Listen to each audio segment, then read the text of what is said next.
Bem-vindos ao Doxa e Episteme. Hoje nós temos mais um episódio Cortes.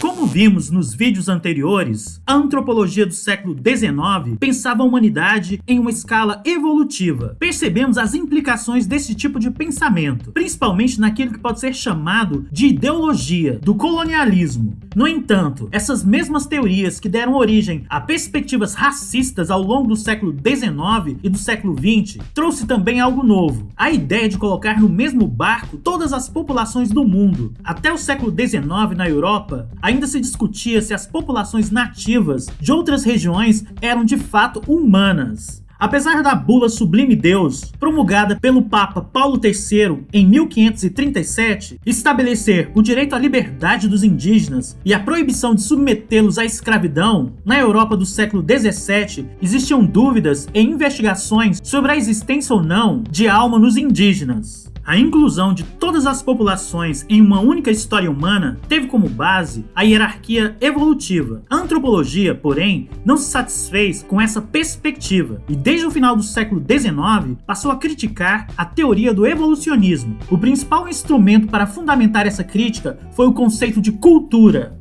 Civilização versus cultura. No final do século XIX, o antropólogo alemão Franz Boas construiu uma crítica à ideia de civilização das teorias evolutivas. Vimos que por trás da ideia de progresso havia uma ideia de civilização, que estabelecia uma hierarquia. Civilizados eram os europeus e norte-americanos, enquanto as demais populações eram escalonadas entre mais e menos atrasadas. Essa ideia foi duramente criticada por Franz Boas, pioneiro da antropologia estadunidense. Embora não tenha sido o primeiro a utilizar o termo cultura, Boas foi o primeiro a empregar a palavra em seu sentido moderno, propriamente antropológico. Antes de Boas, cultura era sinônimo de civilização e um atributo dos países tidos como civilizados. Franz Boas inaugurou a utilização do conceito em uma perspectiva pluralista. Ele fala em culturas e não em cultura. Pode parecer uma pequena diferença, mas foi uma grande transformação.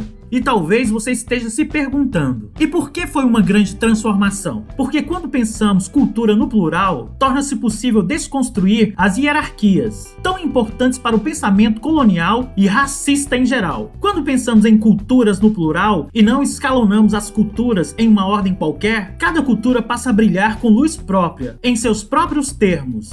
Esse brilho individual, singular, é o que interessa a antropologia, desde o final do século XIX, a partir do trabalho de Boas. Para Boas, as diferentes populações que existiam no mundo têm diferentes culturas e é praticamente impossível estabelecer entre elas qualquer tipo de hierarquia. Analisando a história de várias populações indígenas que vivem entre o noroeste estadunidense e o Alasca, o antropólogo chegou à conclusão de que é muito difícil estabelecer entre elas qualquer tipo de hierarquia, pois as histórias são tão particulares e preenchidas por interesses tão diferentes que qualquer comparação só seria possível se fosse utilizada na medida de análise. O que é óbvio, seria sempre arbitrária. Ou seja, a comparação para estabelecer uma hierarquia sempre deveria adotar algum critério tomado de alguma população, e neste processo a própria comparação seria injusta. Vejamos ao lado uma foto de indivíduos do povo Balanta, que habitava a atual Guiné-Bissau, na primeira exposição colonial portuguesa, realizada no Porto, Portugal, em 1934. Eles foram apresentados numa espécie zoológico humano colonial, com exemplos da população dominada pelo Império Português. Nesta exposição, as características das populações dominadas eram exibidas com exotismo ao público europeu. Acima, um dos cartazes de divulgação da exposição. Oi, caso você tenha gostado do vídeo, dê um like, assine e compartilhe com os amigos. Todo comentário é bem-vindo. Forte abraço e vitória sempre!